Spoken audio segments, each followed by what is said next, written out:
are going to call the meeting to order. 6:02. All right. Are we doing the AI note taking tonight? Matt? Can we? It will save Dan from taking copious notes. I don't think the bunch seems to be okay. Yeah.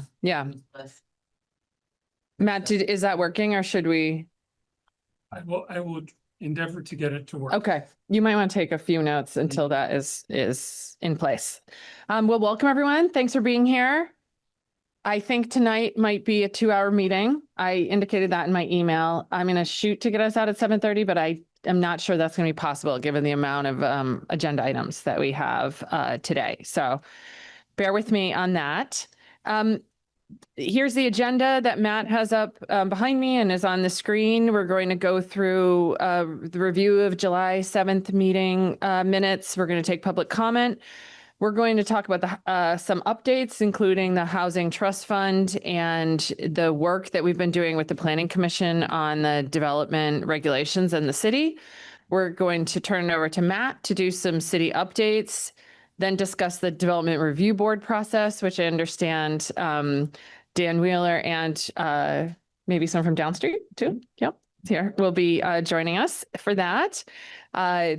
Seamus will go through the permitting process and what he's learned there, and we'll talk about the vacancy ordinance as well as committee prioritization. So the last topic, committee prioritization, is really just like, what do you want to do for the rest of the year? We'll look at what we have accomplished so far. And so start thinking about that if you haven't put any thought into it yet, so we can talk about that soon enough. And if we have more committee members and they need space, we'll just like keep bringing chairs up and share our microphones. So just be ready to smush some more people in with you. Okay, we'll move over to the review of the minutes for July 7th. Were there any comments on the minutes or questions or suggested edits? All right, well, can I have a motion to approve? Sandy makes a motion. Second, Lauren, all in favor? Aye. Okay. Any opposed? Abstentions? Looks like everyone. Abstained since I wasn't there. Okay. Dan abstains. Dan Kopic. Great. All right. Thank you. Moving on to public comment. Do we have any public comment?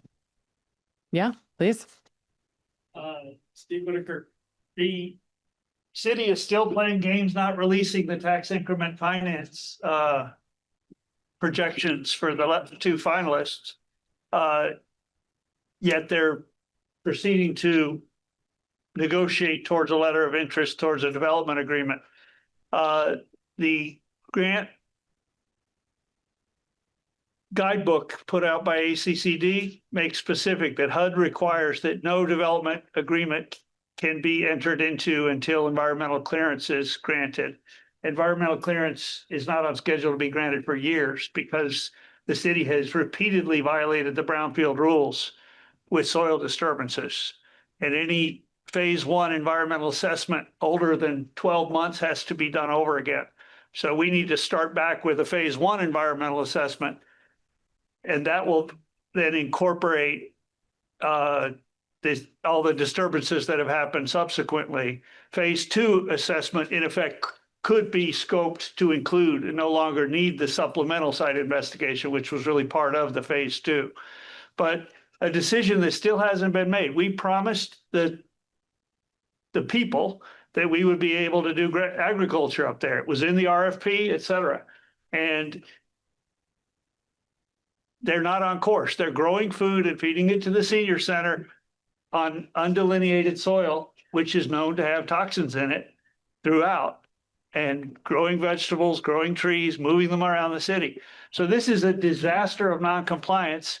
And the city has put out an RFP to 2 of the conflicted engineering firms.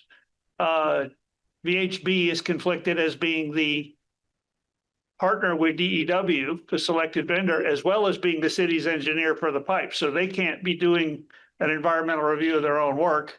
And Stone Environmental did the phase 1 and phase 2, so they can't be grading their own work. So federal law requires competitive bidding, and the city is not proceeding to reissue the RFP in compliance with federal. So, but most importantly, we cannot trust our city staff to negotiate behind closed doors a public planning process that we were denied under statute to design affordability for Montpelier wage earners. This DEW is likely to, other than his 24 units of downstreet partnership, it's mostly probably going to be $500,000 plus homes. And that's not what Montpelier people need. And I would implore this committee to take a strong stand on that. Demand to see the tax increment finance and the housing mix. Demand to open up the process of, there's no way to do this without a master plan. You can't do a master plan until the brownfield is completed, because that will define if any areas are off limits for trenching or digging or piping, whatever. That's probably enough for now. Thank you. Ben. Yeah, appreciate Mr. Whitaker's comments. There's so much there that it's, I think, really impossible to respond to or nor appropriate to respond to in a point by point, but I would like just to say, go on the record and say that I think much of what he said is factually inaccurate. That's enough. Thanks. Any other? The documents available to you if you want them. Thank you. Anyone else want to make public comment? Okay, well, we're moving then in. Oh, When Ben speaks, Ben, could you please move your mic a little closer? Thank you so much. Thank you. The silver one, the black one, program. Great. Thank you, Alan. okay, great. Okay, we're moving into committee updates. I'm going to first start with the Housing Trust Fund update. The City Council adopted unanimously our proposal.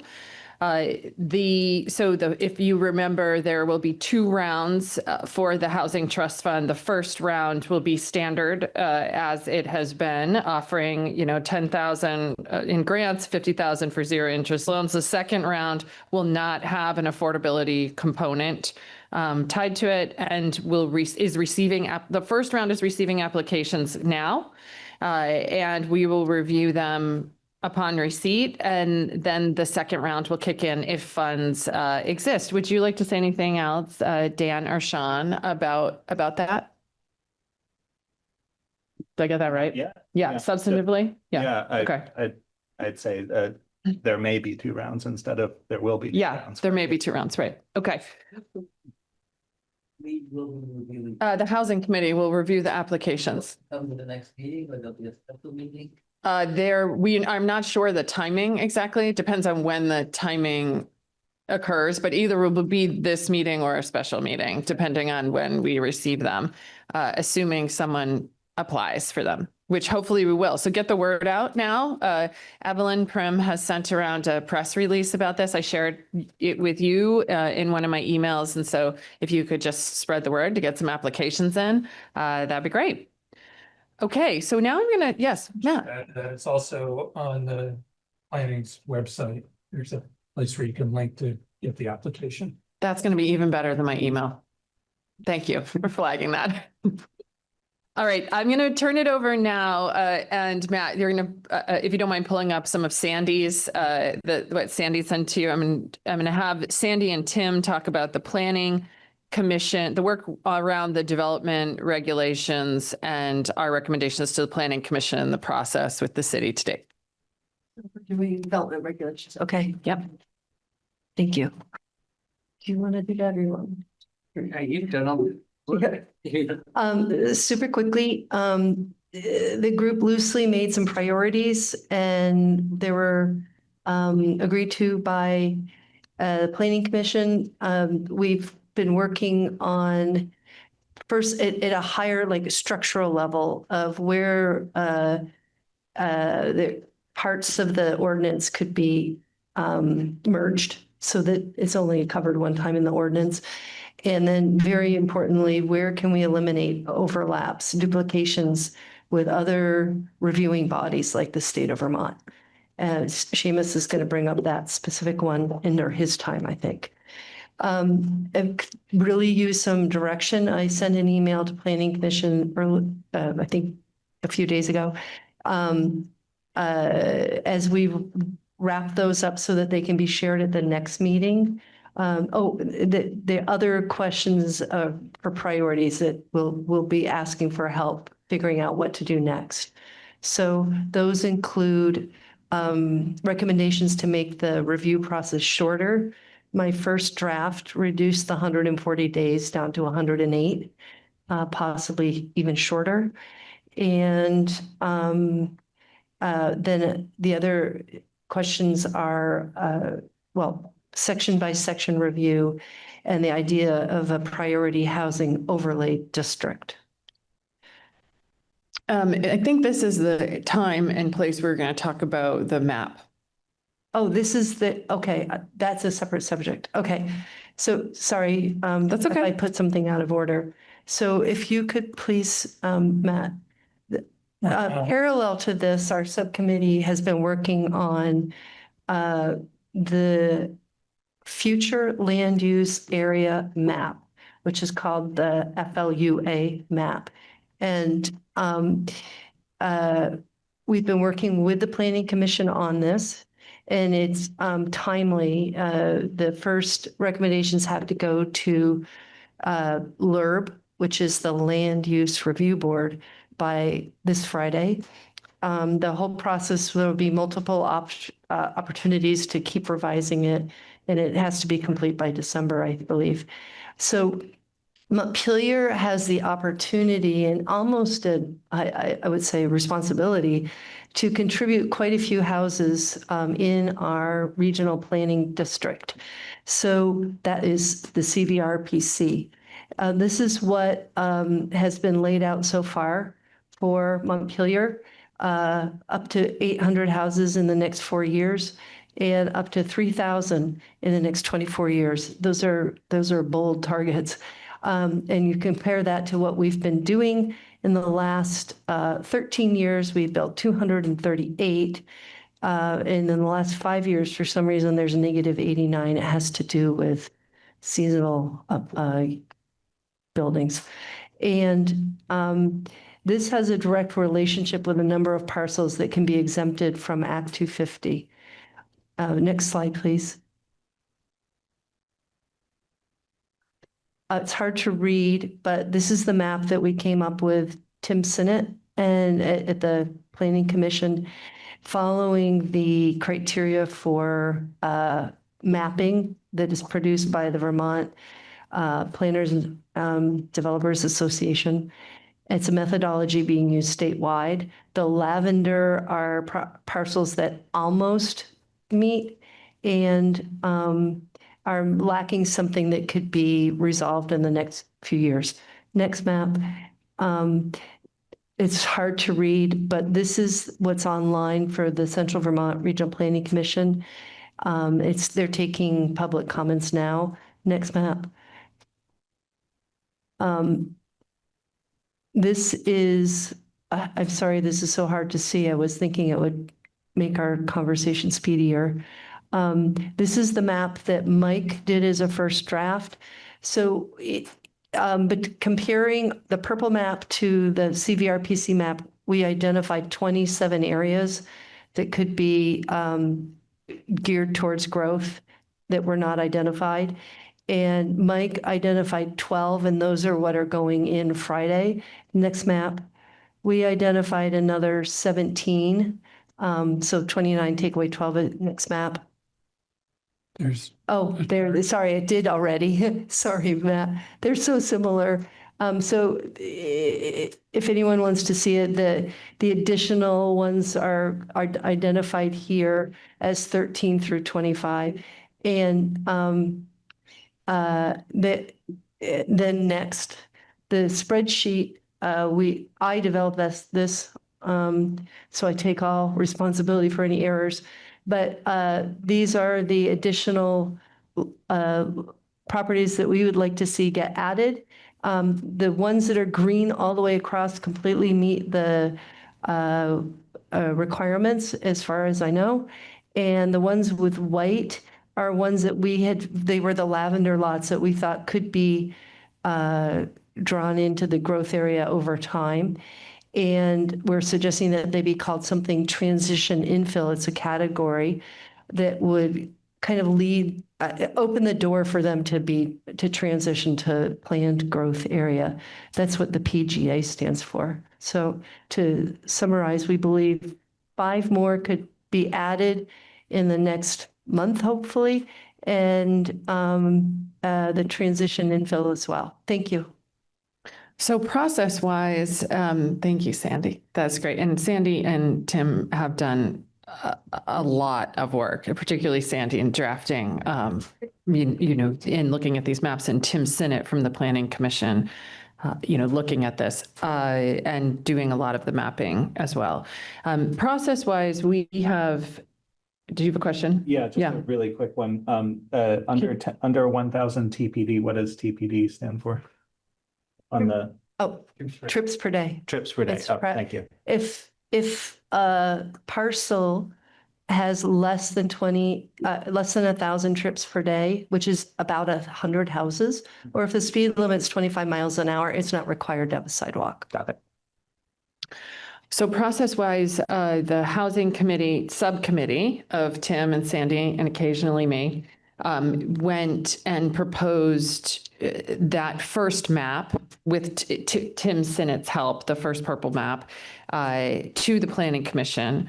The Planning Commission reviewed it, and at the same night, I understand, as Mike Miller's map, and then determined to move forward with a map that will go in on Friday that presumably is still being tweaked, throughout the week. And so I guess I would just say that, there are a couple options given that. We could, make comments directly to the LURB, given the Planning Commission is moving forward with something less substantive than we wanted to put forward, or we could work through the Planning Commission, and we have decided to let that stand. What the Planning Commission will, in their work with Mike Miller, put forward will be what is put forward on behalf of the city. We will not be putting competing comments in, but we will. I'm glad to see Mike here tonight. You can take whatever you want from this conversation, and Matt has those documents he can send to you if you haven't gotten to see them in detail. And also, we'll just look to continue to have the conversation in the coming months to try to get as many parcels into the process as possible. Okay, thank you. Okay, so moving on, we are moving into city updates. Matt.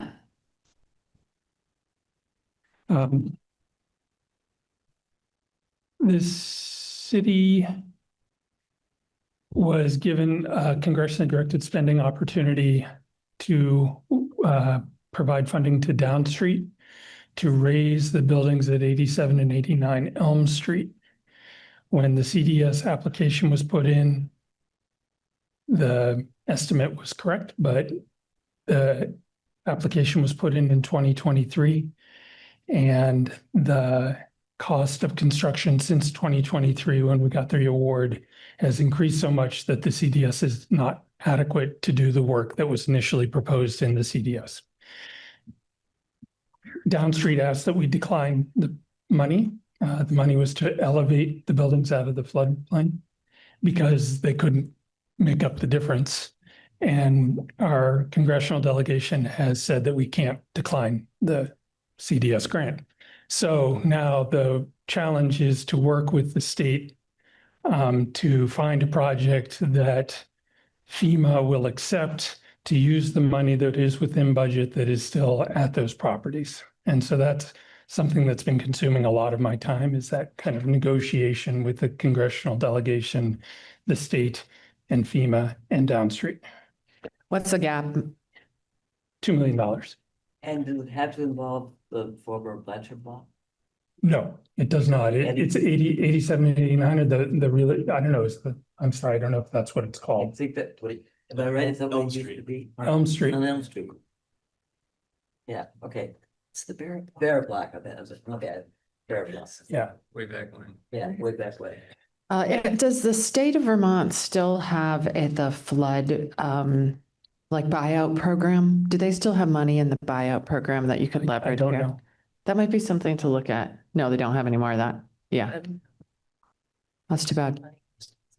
The second project is trying to identify a property for a daytime and winter shelter for homeless people in Montpelier.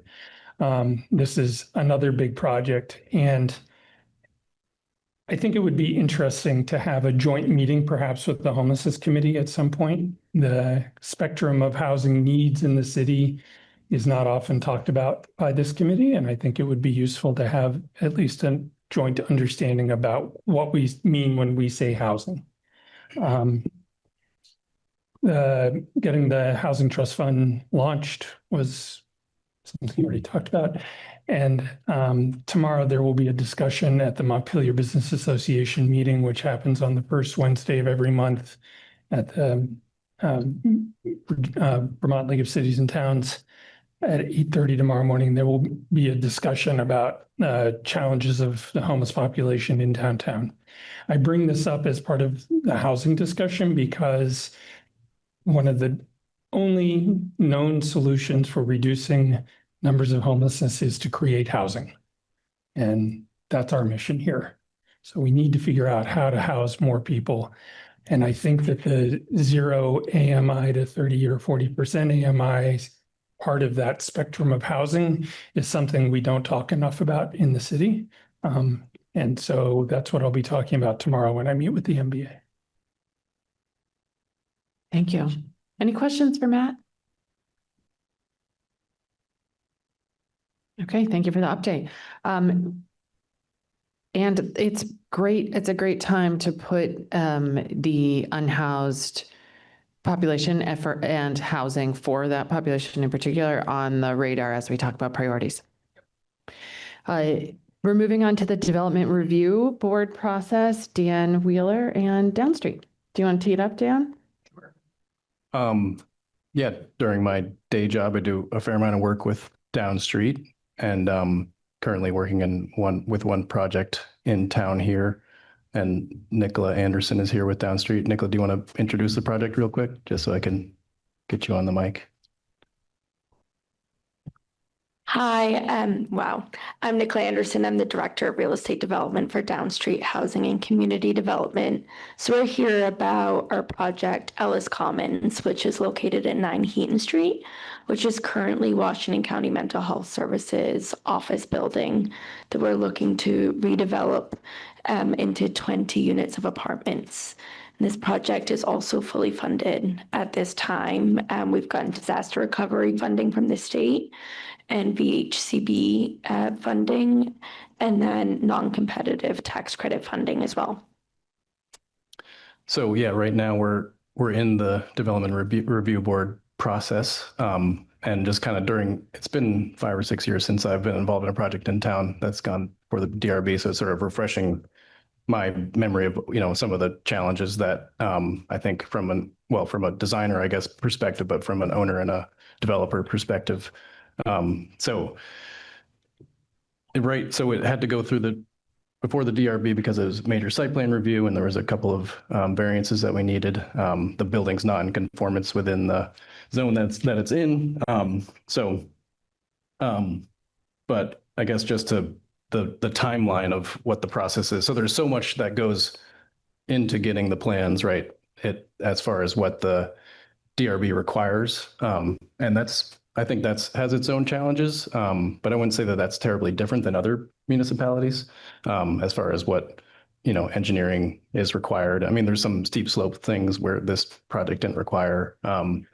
But other than that, it's pretty standard. I mean, it takes a lot of work and there's a lot of boxes to check. But, Meredith at the zoning department is so good at knowing exactly what is required and, going through and working with the owners or the designers and the engineers to get to the point where then, it goes before the DRB.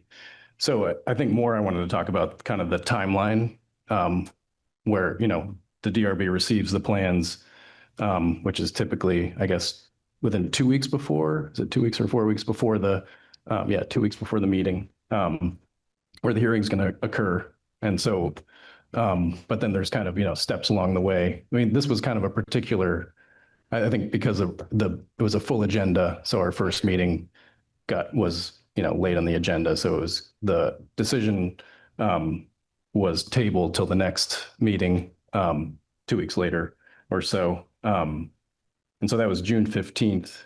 So it was tabled to the next meeting. So June 29th, there's a hearing continuation. So, Nicola and I were here presenting the project.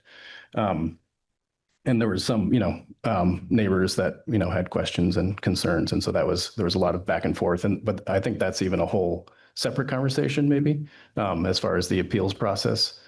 And I think we could talk about that, but I think, again, that's kind of a separate, and that, has to do with bigger, state regulation, et cetera.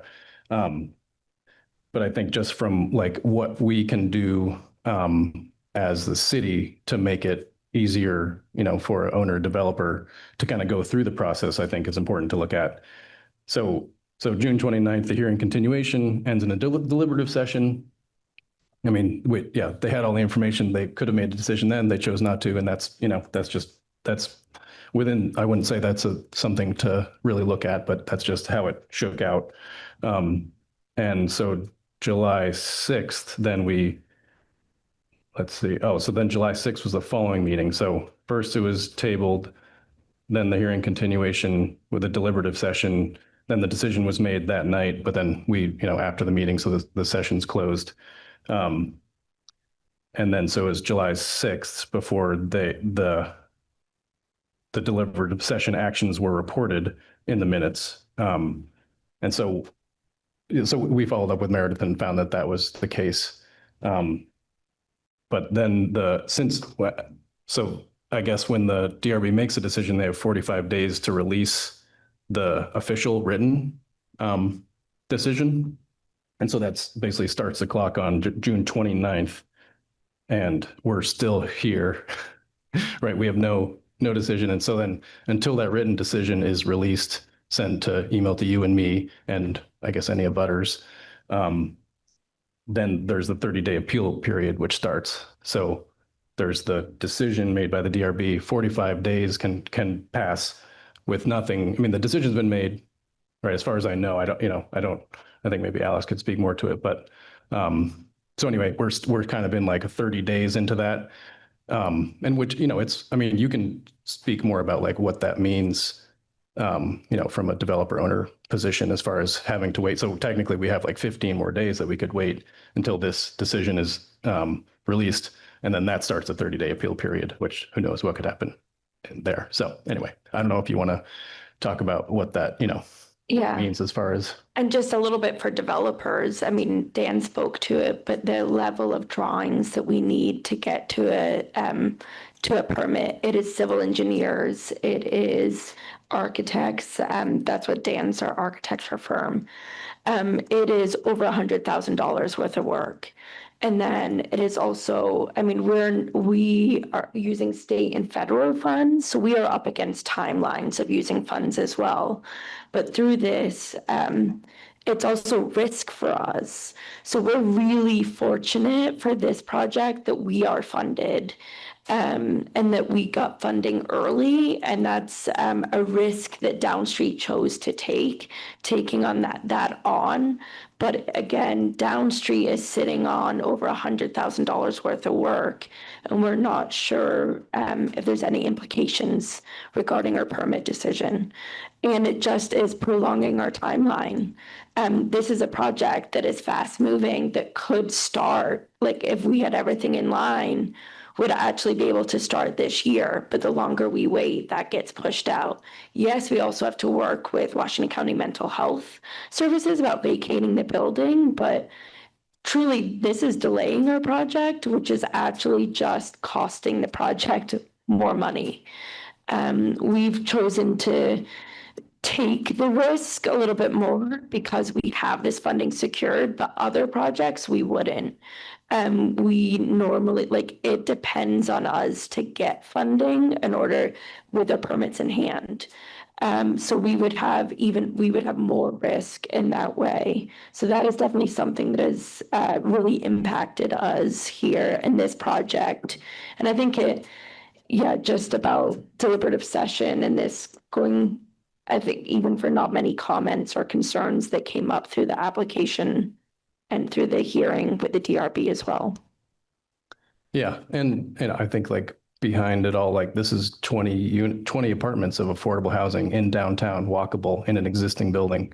It's like, this is what, from my mind, this is what should be happening everywhere. And this is how we solve the housing crisis. So the city needs to do everything that they can to, make this process as easy as possible. And this is just kind of one,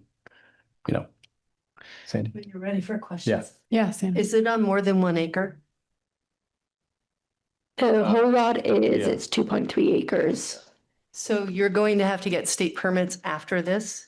Correct. So what Seamus is going to be talking about is exactly this problem. And made a couple, just because it ties in, I'll just highlight them super quick.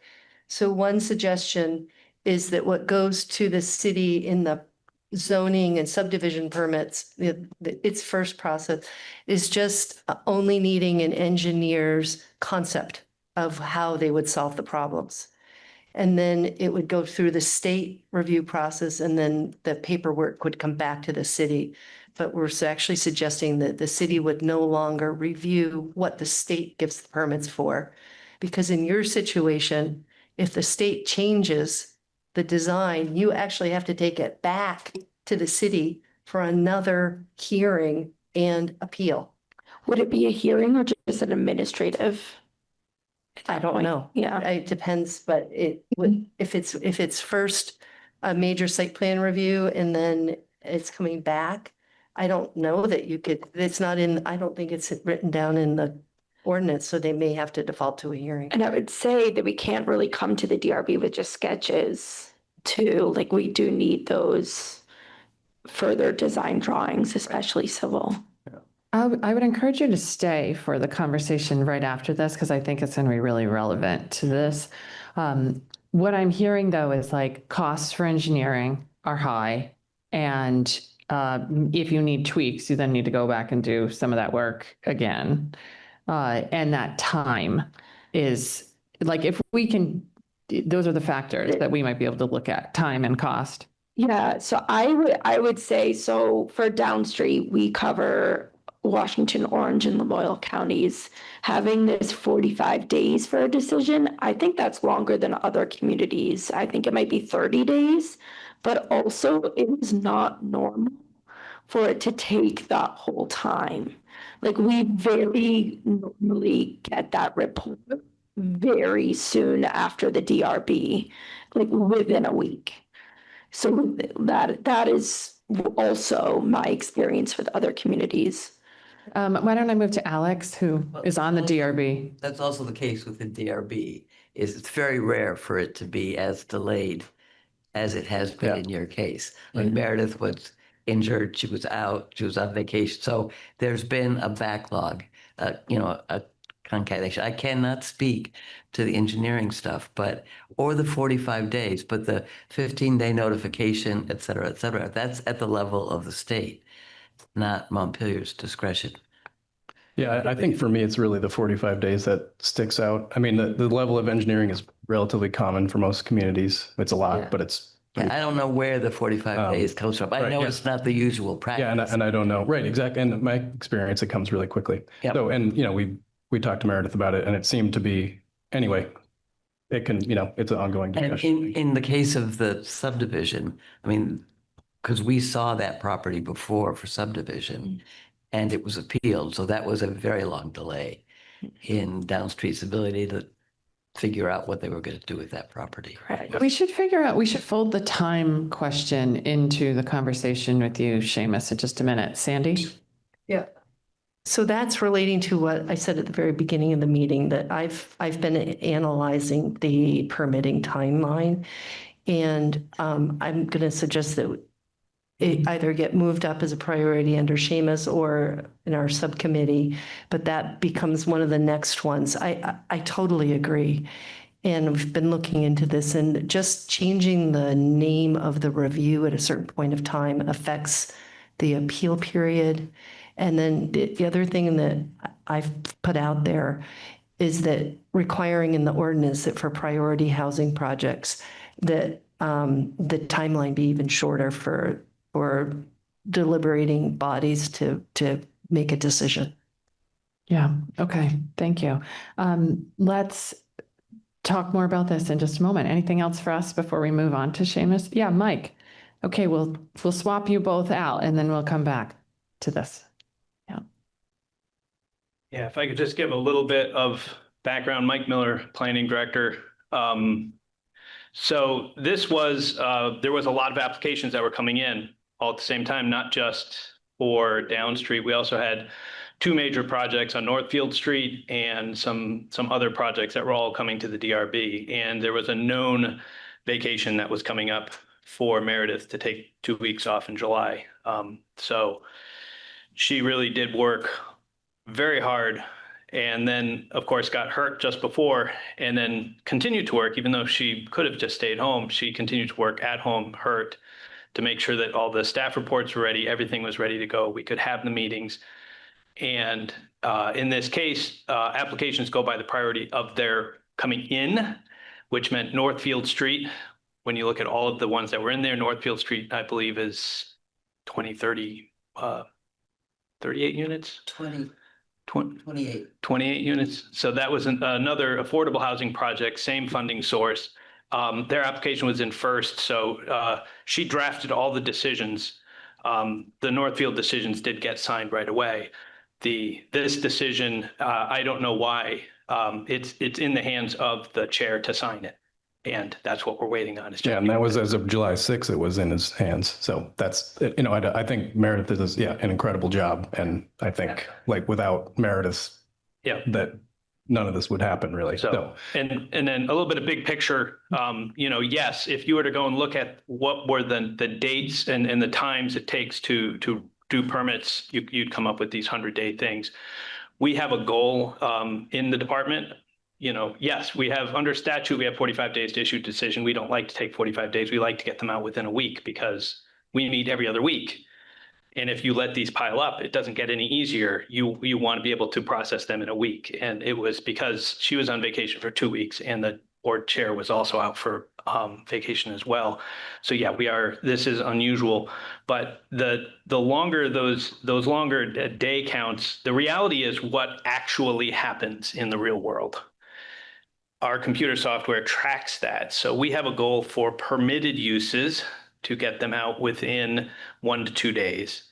A DRB decision, we want to have completely processed and out within 45 days. That is our goal. There are certain requirements. You have to post it in the newspaper for a DRB for 15 days. That means you have to have it 21 days in advance because you got to send it to the newspaper to get it in the newspaper. So there's built-in time that we can't reduce. But last year, every DRB application except for 3 were in that 45-day window. And one was 45 days, one was 46 days, and one was 63 days. So this is going to probably be our outlier for this year. When we go and report out at the end of the year, how long did it take us to issue permits? Did we meet our goal of 45 days? This will be an outlier. This will be one of those that just comes in as this was the exception to the rule. And we apologize to everybody who's working on the project for the delays. It's, in this case, was pretty unavoidable. But, you know, I commend Meredith for her effort because what she could have done was to say, we're just going to punt the hearing to August and start the hearing in August, but we didn't. We warned these meetings. We warned special meetings to get people in. June 29th is a 5th Monday, so the DRB did come in on the 5th Monday to get that issued. So you know, everybody really worked hard to try to make sure this all got in, and it's unfortunate that it missed that. But I do want to point out We do try to get all the administrative permits issued within a day or two. Ones that need administrative site plans, those would be issued within a week. And then ones that are DRB would be issued within 45. And we very consistently make those targets. So A couple of questions for you, Mike. First off, do you, so you're saying there's built-in time, so you don't believe that the 45 days could be reduced, even though most of the permits are getting through the 45 days. And, you know, it seems like this was an anomaly with a vacation built in there, but you don't think as a standard practice, it can be reduced for 45 days? we can't, we typically do, when I say it's 45 days, some of those, it depends when somebody gives us an application. If you gave us an application the day after the warning date for a public hearing, that means you're going to be sitting in the to-do basket for an extra 13 days before getting warned for the next hearing because you missed it by a day. Because we meet every other week, so it'll get pushed. If you were to look at the 17 DRB hearings that we have, or the 12 or the 15, whatever the number is for the year, you're going to find a number of them were issued in 30 days, 31 days, 35 days, 37 days.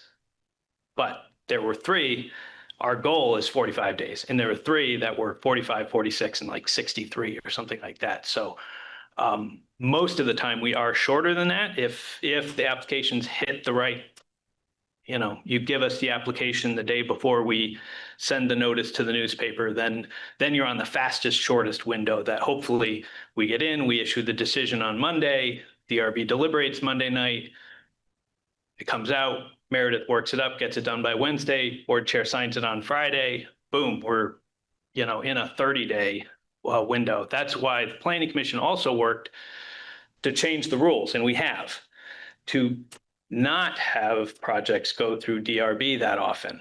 So we try as much as possible to not have projects go through DRB. And I think for benefit of anyone who hasn't heard me say this before, when I got here in 2014, we issued 140 permits a year.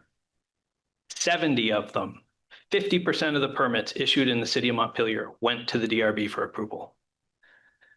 We now issue 15 permits a year. We still issue 140 permits, only 15 go to the DRB. So we vastly, and we did this by changing the rules to say, this doesn't have to go to the DRB, issue this administratively. So we've shifted this burden to the administrative duties to get these things out faster. That's how you cut the time down, because once you're in the DRB, you're pinned into that. You have to warn it in the newspaper. It has to be given 15 days notice. That requires time and expense, and then to get all the way through. 2 thoughts, and then Sandy, I'll come to you with a question. I'll won't come back to myself, I promise, which is it seems like with the DRB schedule, and if it hits the chair, and if the chair hasn't signed it, we go to nudge. If that's the case, if this is sitting with someone, that seems like within your purview to push it along. So please do that in this case. That was a little bit of the hard part with the nudger is the person on vacation. She got everything done before she left. And and then it's just like, you know, that happens with businesses all the time, and you've got to get coverage during those moments and flex people's schedules. And, you know, when that kind of thing happens, and everyone's going to go out eventually, but then how do you plan accordingly? And she sounds like she did Herculean work, even faced with, you know, an injury, and, you know, being able to flex your staff in that way can help keep things going. Alex. I just wanted you to be clear about what the 45 days is. 45 days from the time of application? So there are 2 45 days, because we mentioned the word 45 days twice. I don't want to confuse the two. There is a statutory thing that says once the DRB has closed a hearing, they have 45 days to issue a decision. That's not what I'm talking about. That's what I thought. I just wanted to be clear. So yes, the planning department's goal that the window, the 45-day window, is from application to closing. From application to the decision being issued is our 45-day window. Not application. As soon as the application is in, it gets plugged into the SmartGov. We have a computer program called SmartGov. We plug it into SmartGov. As soon as it's in that system is tracking all of the steps along the way to make sure the boxes are checked for the different activities that have to get done. When the decision is issued, that last box will get checked. And then we can query that system at the end of the year to go through and say, how long did it take us to issue permits that involve these DRB hearings? I And think the it'll- question it'll- was, is it 45 days from when it's complete or 45 days from submission? Submission and complete are basically the same. No. We don't accept incomplete applications. No, but the point is that they're 2 45 days. We There's a could statutory- make that longer. Yes, we could wait longer and take longer in issuing the decision. If we did not issue a decision, if the DRB issued a decision on day 0 and we took till day 46, on day 46, that decision is deemed approved. Right. So I just want to be clear about if there's going to be a push, where the push is, right? And the fact that they're 2 different 45-day windows matters. Yeah, and what I'm saying is your aspirational window, Yeah. and the other is the statutory window. yes, in our aspirational window. Yeah, all right, if we were to maximize your statutory windows, you'd be out at that 108, 140 days. What we're trying to do, what we've done is to shorten it to go through and say, we don't have any applications that take 108 days. There's 0 of those. I can promise you that. They once an application comes in and is in the books, the worst one we had last year was 63 days. Tim? Is that my house?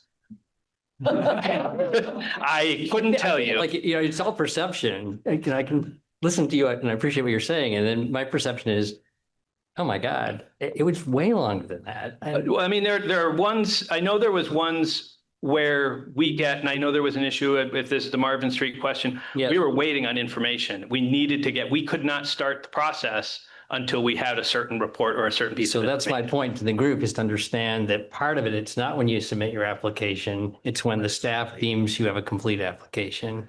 And then throughout the process, it's not like we were told up front we would need all these pieces. Then along the way, oh, by the way, now you've got to get a hydrologist to do a study, or you have to get, so it really did drag us out probably more towards 6 months to build a single family house on an approved lot in Montpelier. I think And we it's could only debate, we could a debate little this house. on a separate side because we have a very different perspective We were of this. way more than 60 something days, Yes, because we were asking for things that we weren't getting. And but you also didn't ask up front in a way that an applicant could anticipate it.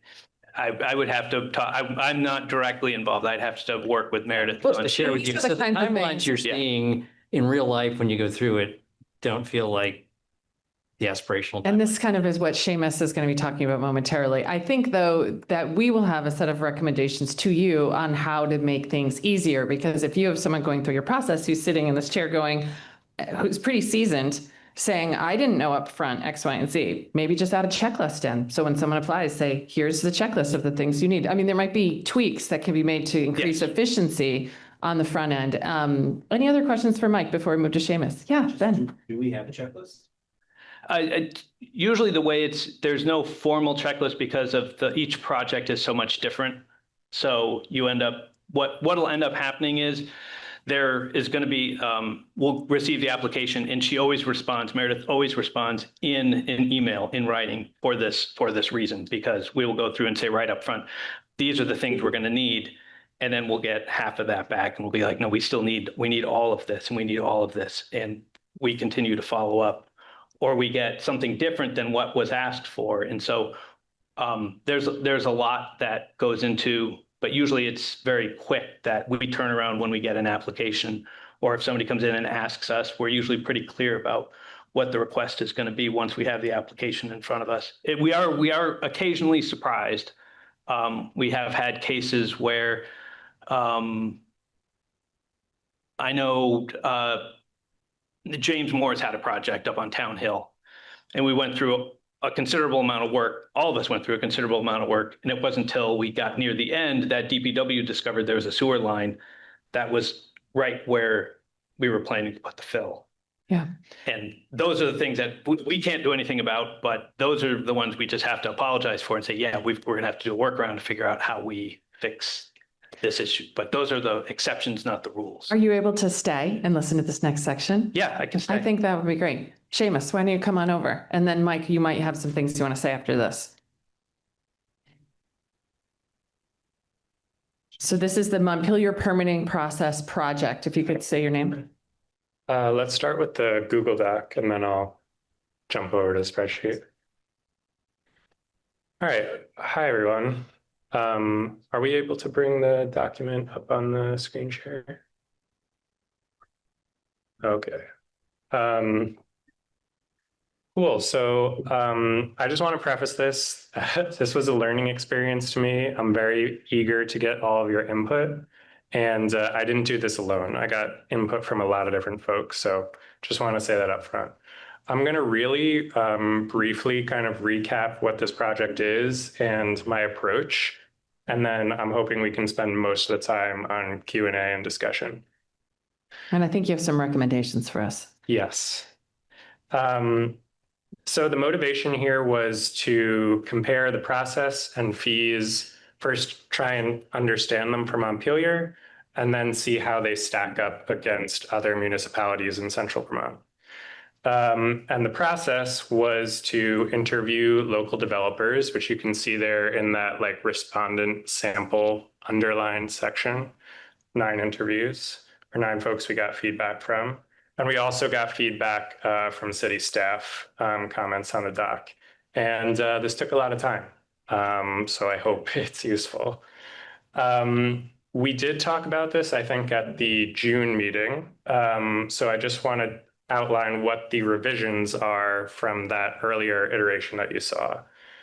We've got more numbers and more developers in the sample size. The developer interviews have been expanded from just small scale folks to also large scale developers, and from folks just in Montpelier to those who develop throughout central Vermont. And also the numbers, if we just quickly jump over to the spreadsheet, are now from a diversity of developing contexts. So there are people who provided numbers for remodels, for land development, for single, for multi-unit, and for developers that were planning to sell their properties and those that were planning to rent their properties. So I'm not going to go through each of the numbers in the spreadsheet. I encourage you to take a look if you're interested. But I think the main takeaway is across the diversity of development contexts, these numbers are not insubstantial. So if we hop back to the document, sorry.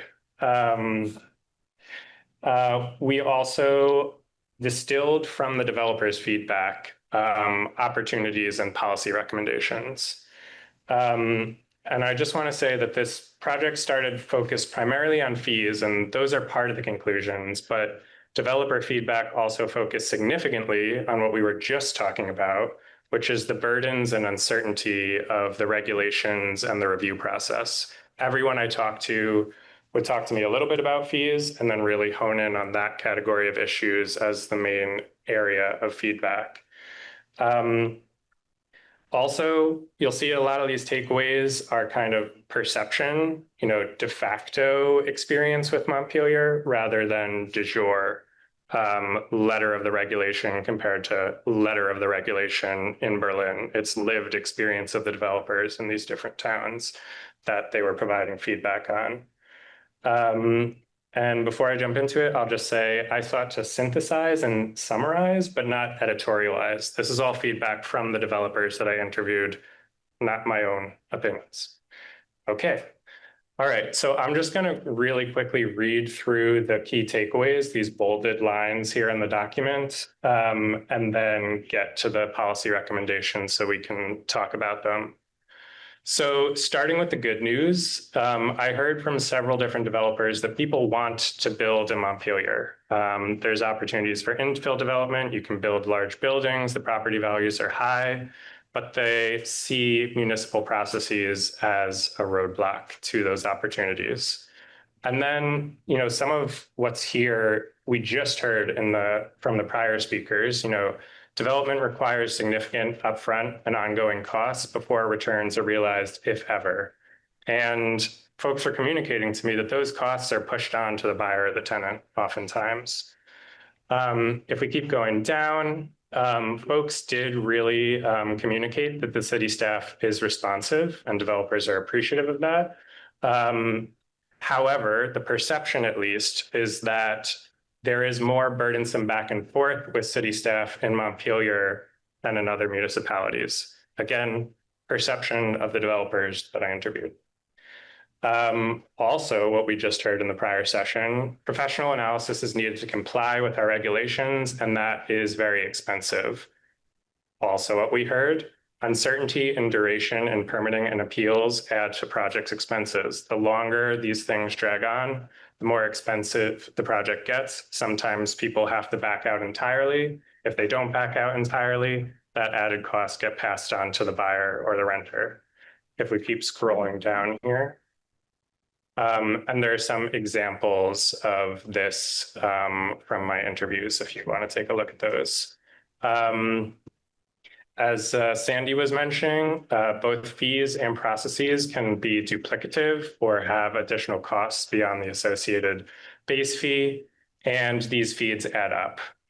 They're not usually the largest cost of the project, but that doesn't mean they're insignificant.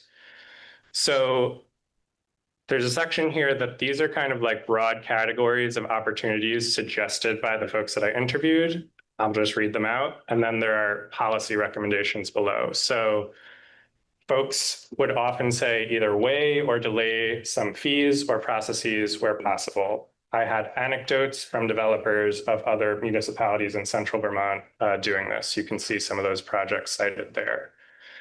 Streamline the processes and committees where possible. They're important, but can we reduce the burden of them? And then, to the maps that we were talking about earlier, identify areas for development and support a development in those areas.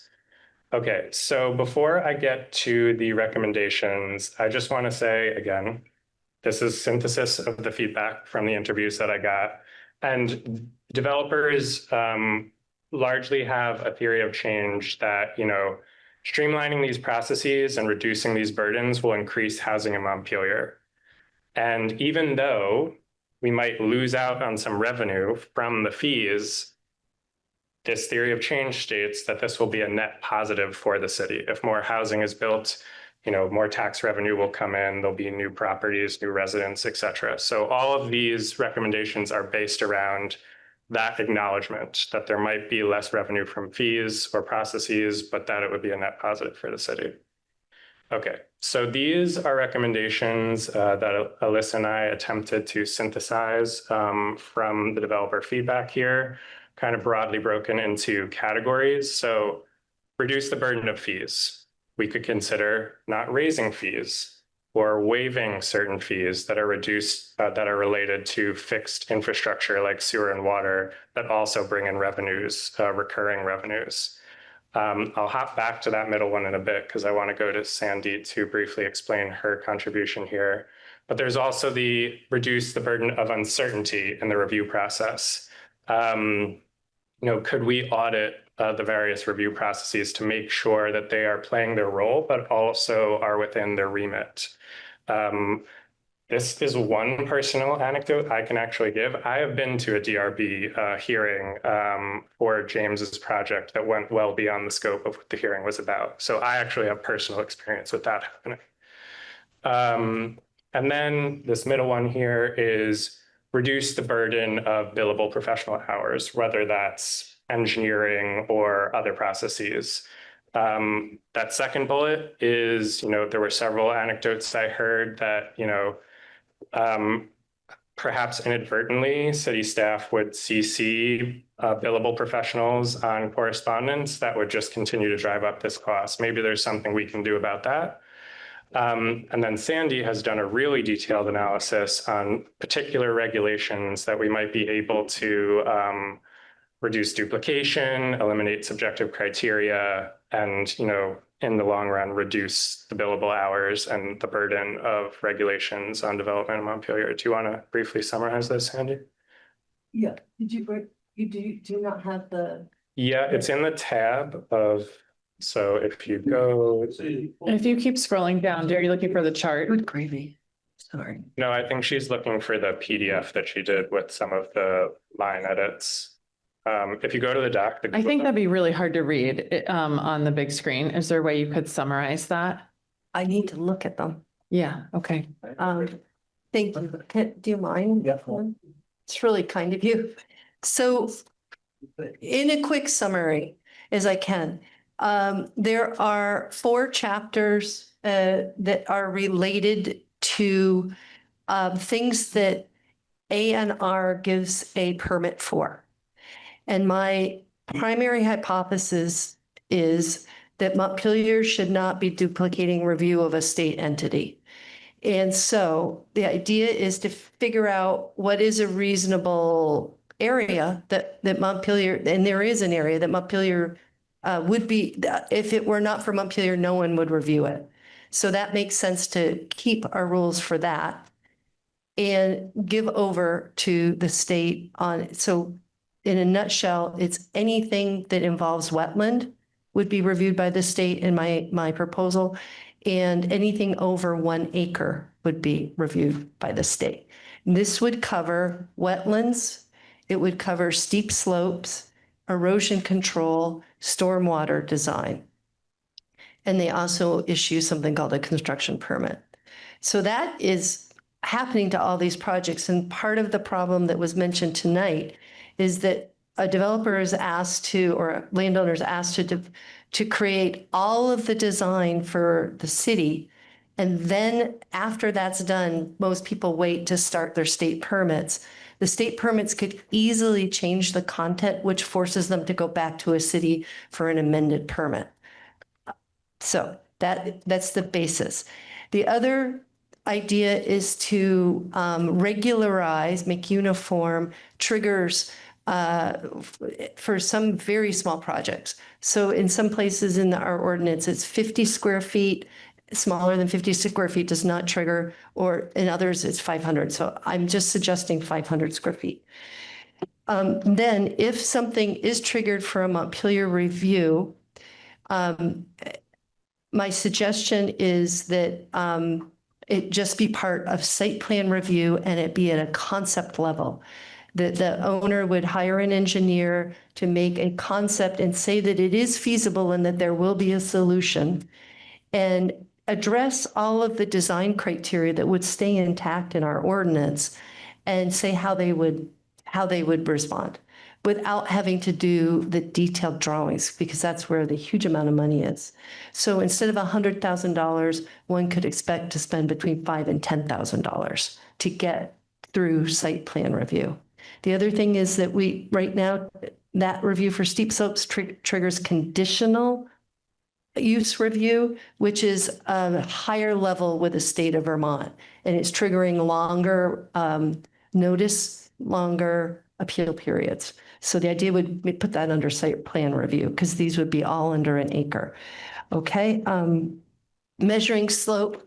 I did a lot of research last weekend and realized that it's really not just a matter of slope. It's a matter of what the soils are. So I'm suggesting different triggers for different soil types. I think it's pretty straightforward, but the one that we would pay most attention to is clays that truly absorb water and start collapsing hillsides. That I'm actually suggesting the special review would be triggered even if the land's flat.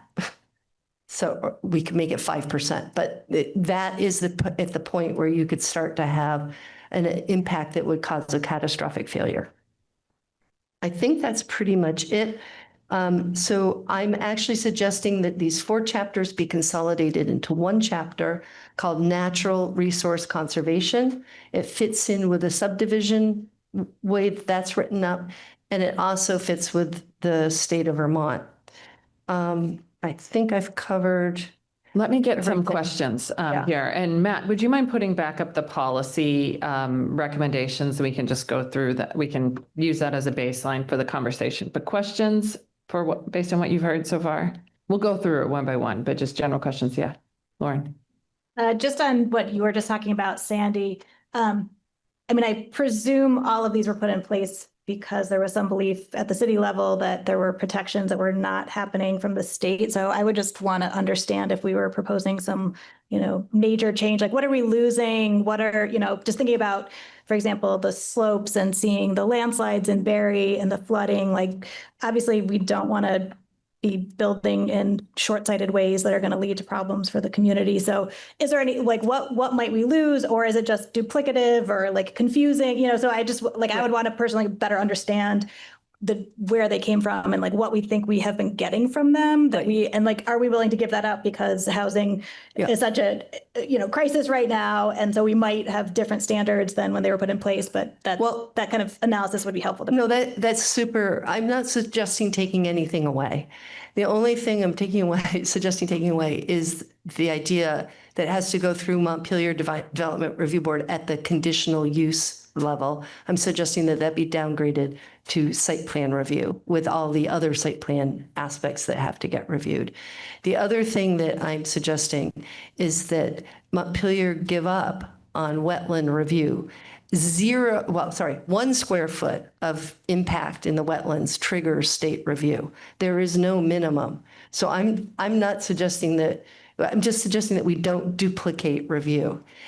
The one weird thing where Montpelier has gone beyond state rules is vernal pools. And we have a 500-foot radius buffer zone around our vernal pools. And I have no idea where that came from, but thinking that ends up being the equivalent of about 3 football fields around. It's 1,000 feet, it's really big. And the state doesn't do that. And I'm suggesting that we back off of that and just let the state do their wetland review. They are trained scientists. I think this is going to be the area that needs most discussion or most like looking into for people to probably understand it. And so I think I'm going to pick off easier topics and come back to that one because some of these I'd like to vote on tonight and move them forward. Dan, did you have something on that or you want to hold it? But I mean, we would be recommending to the planning commission because these are matters for the planning commission. Or look into these with a recommendation. Yeah. Yeah, but we probably need a deeper level of understanding. I think cursory, this is just getting the baseline of this, and we'll need a full probably proposal and a longer time frame just on that one topic. But Dan and then Ben, and then I'm going to move into the other policy topics that we probably could vote on tonight. Yeah, sorry, I just want to ask while Seamus is here, you mentioned an audit process for DRB. Do you have any idea like what that would look like or what the mechanism for that would be? Alex, you want to? I can speak to that. I mean, I was also at that hearing you talked about, and actually one of the things that was most interesting about that hearing was the hydrological issues that we weren't allowed to talk about, but that the people at the hearing wanted to talk about. So exactly the kind of thing you're talking about.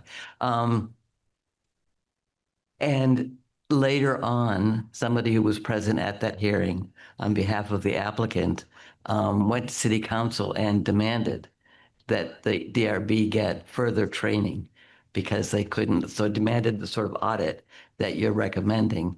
And we did a training with the Vermont League of City and Towns, and there was nothing, according to them, that we had done that was inappropriate. The difference being in the framing, that those hearings are not only about, I mean, it's a complicated matter. It's not only about the self-interest of the developers, which you have very well captured here, but it's also about balancing a public good of some kind with the interest of the developers, and they get enmeshed. And zoning has a terrible history. I mean, in the long range. So it's a very complex matter. And at the DRB level, when things get kicked up to the DRB, it's because there have been set rules and there's a space that the rules don't quite fill. And it's important for the public discourse to have a place for people to talk about this stuff. 100%. I'll just briefly respond to that by saying, like, I agree in principle that these concepts are important. And I'm just representing the views that I heard from these people. But I will say that the perception, and perhaps we could do a quantitative analysis, is that that public good is significantly more burdensome in Montpelier specifically compared to other municipalities. And what I would wonder, and I wondered when I looked at your data, I mean, Montpelier is 3 square miles. The towns that you've been comparing to are 10 square miles. Montpelier, I just read a long assessment about a building that was going to be demolished. And the assessors and the appraisers talk about Montpelier being fully developed. Well, that's obviously not true. But the places that are left for development are often the most difficult places in which to develop. Not all of them, but many of them. So did you have a question, Ben? This is a great conversation, but Yeah. I just had a question about sewer water hookups. Yeah. What the And average cost have of a comment those, about that too. the average cost of that is. I don't know if we. Seamus, you looked into this, the average Yeah. cost of water sewer hookups? So we have some examples on the spreadsheet. I wish this was more comprehensive, but I can only work with what people responded with. Mike, do you have an average cost of that? No, so it's a real range, right? It is an opportunity where we could make housing more appealing. Yeah. Yes, If we handle it differently. yes. Well, I mean, I guess that's my question. Like, why not just add it as like a service charge to the bill, right? I mean, they're paying that up front for the connection. Yes, and I think that was the point that the people I interviewed were making, is that like this infrastructure exists and you pay for it once it's hooked up. And they were suggesting that it's kind of duplicative in a way to pay the fee, the hookup fee up front. So it's an opportunity to just kind of reduce fees. And, the fees are significant, but also alter that perception. Because that's a key theme throughout all these interviews, was the perception that like Montpelier is more burdensome and takes longer. And so if we could, communicate back to developers, hey, we're doing X, Y, and Z thing, and maybe individually they're small, it helps with that perception issue. I am going to move us forward in 5 minutes on this topic. And so I said we were going to go till 8 p.m. tonight, and we certainly will. We're not going to vote on anything but the don't raise fees this year piece of this. And we're going to come back to this topic in the next meeting in more details. So I'll do Alex, Sandy, and then we're going to move on to talking about that top bullet to vote on. Last time we talked about raising fees. We talked about, Mike presented, and actually he was going to bring back a spreadsheet of fees, but it doesn't matter. And it was a balance between taxpayers assuming the burden or developers assuming the burden. And I had the idea that why not just have a partial fee jubilee, as in a debt jubilee, and say, starting in the fiscal year 27, 28, for the next 3 years, there will be a 50% discount on fees for everybody. So if you're Tim Heaney building a house, you get that discount. Or if you're Lucky Boardman putting 18 units in the former Capitol Stationers building, you get that discount. But announce it ahead of time and incentivize development of all kinds. Thank you. Sandy. So I think what you're referring to is typically called an allocation fee. And the idea, the concept behind it is that a municipal plant has so many allocations available to give away. And when they get used up, the plant has to be expanded. So it's actually a payment kind of towards the future, if that makes any sense. So it is part of a discussion. I think Public Works should be involved. And I also want to point out that that was the other trigger for definitely going through site plan review. It's already in the ordinance, and I just said that that should stay, that would be, if you're connecting to water or sewer municipal, then you have to go through site plan review. Yep. Just that I'm not suggesting on the water and sewer hookup. This is a question that I'm asking. I'm not suggesting really that they be waived per se, but that they be spaced out over the life of, amortize it over 20 years of paying the fee or something just as a service charge on the bill. And I mean, the other thing I would say, like, totally get it, Sandy, about like the allocation, but we have a lot of capacity too, right? Like, so maybe now is not the time to worry about it as much. Mike did send back the alternative fee proposal, and this proposal, I think I'd sent around to you all in an email, but you've gotten a lot from me recently, so I just wanted to pull it up here. Based on the fees, what do you, thank you, Seamus. You can move so that Mike can come up to answer that, and, or you can alternate, both of you sit up here for a minute, but I'm wondering if, Mike, is it $36,000 a year you're getting for fees, or what's the total amount that's coming in for fees for the city review? So the city, in the budget, we're supposed to collect $35,000 a year. Yeah, okay. And what's the total city budget? We've been collecting 15,000. And what's the total city budget? 10 million, 12 million, 15 million. 12 million, 20 million? It depends whether you're talking general fund or all the enterprise funds added in, but yeah. Okay, thank you. So this is a very small amount of the budget, tiny, actually, in the whole scheme of things. And I just wanted to have a conversation and vote on this one first. And Matt, maybe you could put that back up, just the reduced burdens on fees first proposal. Thank you. Because there is a proposal to not raise fees this year at all to avoid increasing the burden. Alex just put out another concept of like, why don't we incentivize us to do 50% off all fees for the year? My point is the amount of fees is so small. It's $15,000 a year in like a potentially $20 million budget or something like that. And if we want to really incentivize this, maybe the city decides for 3 years, there are no fees. And if we need to take that, backfill that money somehow, maybe you look at the housing trust fund, or you look at just it or we just say we're going to take that hit elsewhere to cover the $15,000 that you've been getting, because this is such a priority and for developers. So I just want to hear your thoughts on this. And then in 5 minutes, I want to take this to a vote. And the reason why, unless we have a robust conversation, I'll keep it going. But and the reason why is because Mike needs to go in front of the city council at the end of this month and put forward his fee schedule. We need to say, this is our recommendation at the next city council meeting. So what are your thoughts on the concept of not raising fees this year? Not having any fees for a certain amount of time.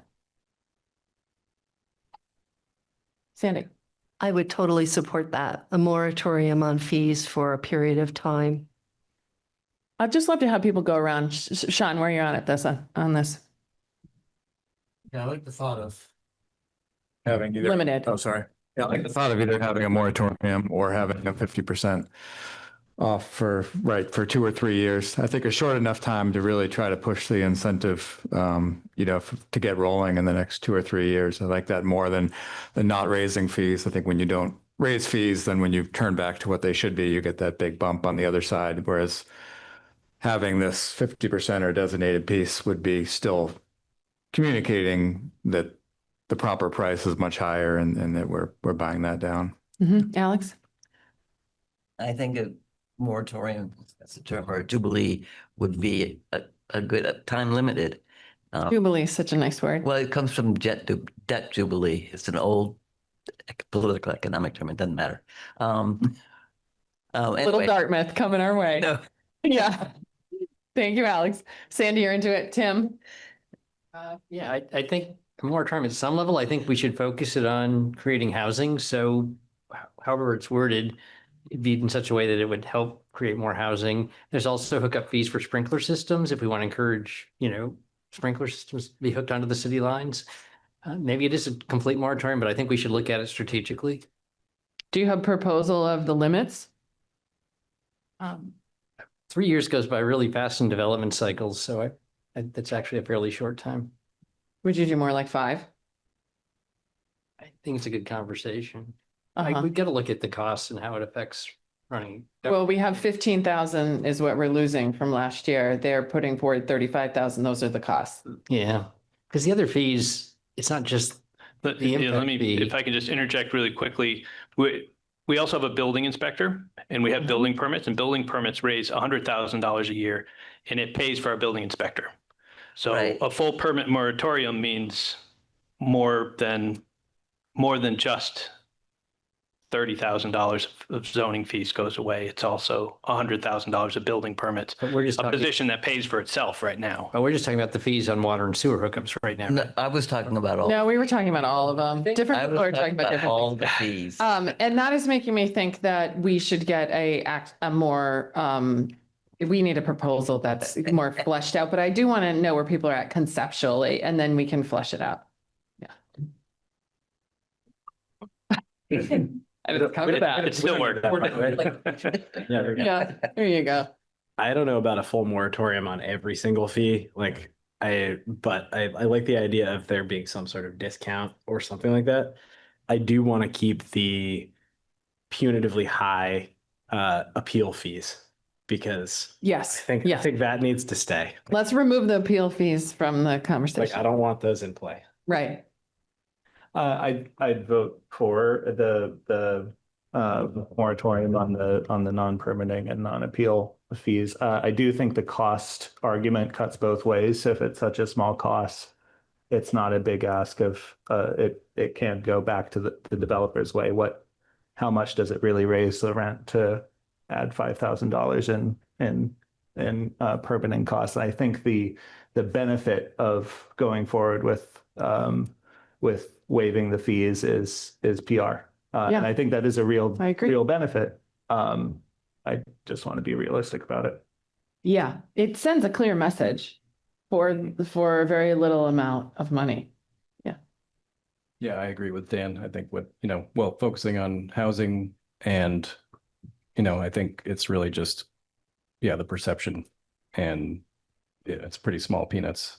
And I think at some point, we should also be focusing on, what it takes to get to permitting, right? So that's where the real need is. Absolutely. And I know it's another conversation, but yeah, we're going to put that up for the next meeting. What I wanted to do is lay the groundwork in this conversation, and people should read this document from Seamus in detail, and let's come to the next meeting with some proposals around where to look, or a clear instruction for Seamus, should you be willing to stick with us into the future. I know you eventually get off parental leave and be back at your full-time job, but to start looking into different aspects of this. This isn't lost. Yeah, Lauren. I also generally like the PR idea of this. The only thing that's going through my mind is country club and that size project. Are we foregoing something more significant funding wise for the city? But maybe that's fine, and we want to just encourage it. I'm wondering too, if a big part of this is trying to send a message, it could be part of a package of when we've got fees, some regulatory changes, and that we really try to push that out. So people are aware, so this doesn't just get lost or is a little one-off thing, but we try to kind of show progress on a number of fronts, and this could be one piece of it. I love that idea, and we need to be at the next city council meeting on this. I'm wondering, in the short term, this feels hard to do tonight with partial information of what exactly. Oh yeah, no. But I wonder if it's we're indicating to city council that we want to come back with a proposal at a future meeting with some detail around a proposal to, or even consider a future more short-term moratorium or something to. Yeah, so at least the recommendation could be, don't move forward with fee increases, allow us to come with a counter proposal, and that proposal will actually be going the other direction. Yeah, no, that's it. I think the proposal that's coming before the issue before council, Nick can correct me if I'm wrong, is that we're deciding whether or not to approve an increased fee schedule. Yeah. I think feedback on that, that's something we've talked about at council multiple times. Yeah. And I think understanding where the housing committee is on that issue would be helpful. Great. Our folks, I want to just call a vote on getting your permission to go before council to ask them not to increase fees while we put forward a thoughtful proposal about where to either freeze or cut. Except for the appeal fee. Except for the appeal fee. Okay, all in favor? Okay, I see everyone voted aye. So that's what we needed on this for now. Seamus, I will follow up with you directly on what we might be able to do between we being mostly you, I recognize, with very limited input by me, and thank you for that, between this meeting and next meeting to make sure everyone is ready. And it might mean that we have to collect some of your questions over email between now and then to get you the answers we need to have a more robust conversation on the other points that were brought up. And maybe that's, one of the only topics on the agenda, because it will be a lot to talk about what you talked about, Sandy, and some of the things you're talking about too. Okay, thank you. Thank you, Mike. So I just want to add in the one piece from my perspective is that this doesn't affect my pocketbook at all, except as a taxpayer. I'm bringing this to City Council because it's my obligation, my responsibility as a director to go through and say, we're not raising enough fees. If the decision is not to increase fees, then that's a policy decision. That is in the City Council's hands. And it doesn't matter to me personally whether we're collecting those fees or not collecting those fees. We're just trying to put together the best proposal that we could. We feel is the most equitable way of raising that amount of revenue. So from my perspective, that's why it's going out there. If council decides that they don't want to, that's fine. But I know it sounds like in a $20 million budget, $20,000 isn't a lot of money. But having been on this side of the budgeting, trying to meet the budget targets that City Council has, we all remember the flood. Remember the volunteers, the MYCC volunteers, all out there hoeing out the basements of everybody's businesses. And then the next March, we cut their budget because we didn't have $18,000 and they don't get funded. So this does have a cost down the road. At some point, City Council is not going to say, we're just going to raise the taxes. They're going to say, cut it from somewhere else. And that's what we have to, and that's what I'm trying to make sure you're aware of, is it's not just $20,000. Just $20,000 would get us the Montpelier Youth Conservation Corps back. Okay, thank you. Appreciate it. Okay, we're going to move on to the vacancy property ordinance. And it would be really helpful to have that fact sheet up. Thank you so much, Matt. And because Rebecca is our local expert on this, maybe I will walk us through, but if you wouldn't mind coming up, then you can help with the answering the Q&A.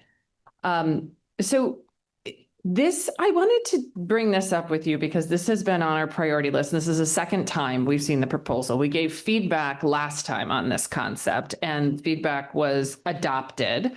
But before we go into this ordinance, I wanted to just introduce you to the fact sheet that was developed to hopefully answer some of your questions that came up, which is just, some people are saying, what is the goal of doing this? Why are we doing this? And so I wanted you to just run down, and I just want to introduce you really to this document, which was, what is a vacant property ordinance?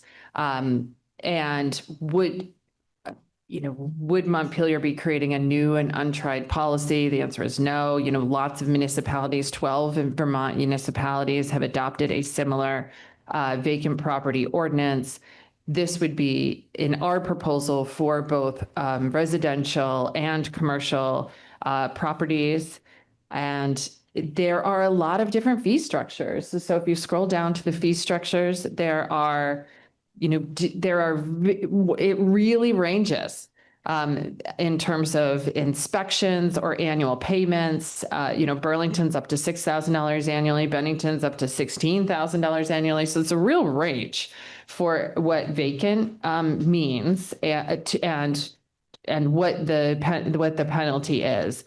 So in terms of like the goal, if Montpelier did something like this, I want you to look at this number 5 here. If we scroll down below the chart, which is the concept is that allowing buildings to remain indefinitely vacant is detrimental to public health, safety, and welfare, that they can pose a danger to first responders and interfere with reasonable and lawful use and enjoyment of other buildings in the neighborhood or downtown, and have a negative impact on engagement, and if degraded, can detract from the character of a community. So they also, leaving buildings indefinitely empty also reduces the opportunities for economic and population growth. We just also have fewer people here in the community, if we leave these buildings in vacant indefinitely, and fewer people than children in our schools. So you would never want a community that had a massive amount of vacant buildings. You're then not having a robust community. And so what is our, what do we want to do is part of that conversation? And so that's the goal. And there is a proposal. I think we can go over to the, unless you want to say anything by way of context, Rebecca, I think we could just go into the ordinance. And yeah, any questions on the concept or, yeah. Well, I have Alex. a question because at the last meeting, Matt said he'd been in contact with somebody from Yes. UVM, Yeah. who was interested in using student interns to do an inventory of vacant properties, which would be a step on the road, if you will. And I just wondered what happened to that. I'm waiting for the semester to begin. So it's a long road. Yeah. Also, it's my understanding that other municipalities who have moved forward did not do, kind of the registry of vacant buildings before they move forward, because it's very hard to create that. There's a lot of guesswork that goes along with that. And instead, it's part of the ordinance himself. Is that what you have found in your research? Yeah. So I just want to say Montpelier would not be the first community to do this. There are other communities that have had a vacant property tax or vacant property ordinance in place for some of them many years. And if you want, this is the same conversation we had 2 years ago. If you want to collect data, you have to put an ordinance in place and say, I am demanding that you give us the data that we're looking for. It's not going to be voluntary. And we found that with all the other policies that we considered in this committee. If you make it voluntary, it's not going to happen. Okay. So there is, if you go to the ordinance itself, there have been changes here. The intent and purpose, and then I would love to just take any questions that you have and talk about next steps with this. So this is a concept that's come before us a couple times. I'd love to get a read of the group after we go through this on if there's interest to move it forward. And if moving it forward would not be voting on this language. Moving it forward would be, me and maybe Rebecca, should she be willing, having conversations with a couple council members to say, you were interested in this. You asked us to look at this. Are you still interested in it? And if you are, then we will get into all the details of the language and we will have a formal vote. But the next step, I think, is to do another vetting. It's been a little while since those conversations have happened. But so section 2 is the overview, which is the one I read earlier. And then the definitions, we don't really need to say much about that, except on the vacant building. So that last bullet point. So I want to point out to you that in the last proposal you saw, it did not have this 33% threshold, but there was conversation in the last meeting about better defining what a vacant building is. And so this definition here talks about it as a single family dwelling in which no one is legally maintaining a residence in the building, or a 2-family or multifamily dwelling where 33% of the units are legally occupied, and a commercial building that is not at least 33% occupied. So that was the concept there. And then the fee structure, if you scroll down to section 5, where the fees is based on a square footage. That also came out of the last conversation. And so the larger, the more units that could be in a building would have a higher fee than a building that would have fewer units or be smaller. And so those are the two major shifts. And then, as you might remember, there's a lot of exemptions, a ton of exemptions to this kind of thing. So if it's under renovation, if you're trying to rent it, basically if you're active in any way on the property, nearly, it is exempt. if it is vacant as a result of a natural disaster, state of emergency, season, only suitable for seasonal use. All of these different things would mean it's outside of this ordinance.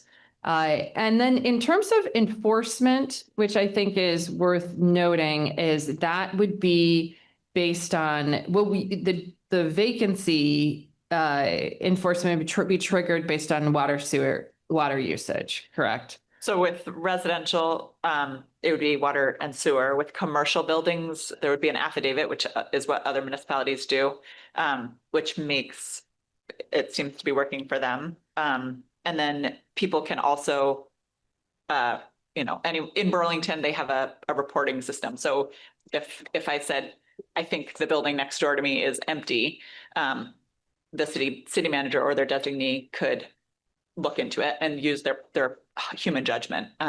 So there's, in all of this, there's a lot of human judgment based, invested by the city manager or their designee. So it's not saying this is an absolute in any way. If someone has an argument against, why they believe that it isn't vacant, they can talk to a person. And then the fees from this vacancy ordinance would go into the Montpelier Housing Trust Fund, which would then be given back out to the community. So and in Burlington, they enforce based on electricity because they have their local electricity, the Burlington Electric there. Here, we don't have that. So we're looking at a different utility. What questions do you have about the concept or the draft before you?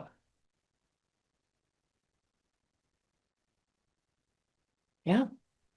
I like the language in this a lot. I know we're not necessarily talking about the specifics of the language in here, but I can't remember if the phrase active extensive renovation pursuant to permits issued by the city was in there last time, but I think that's crucial.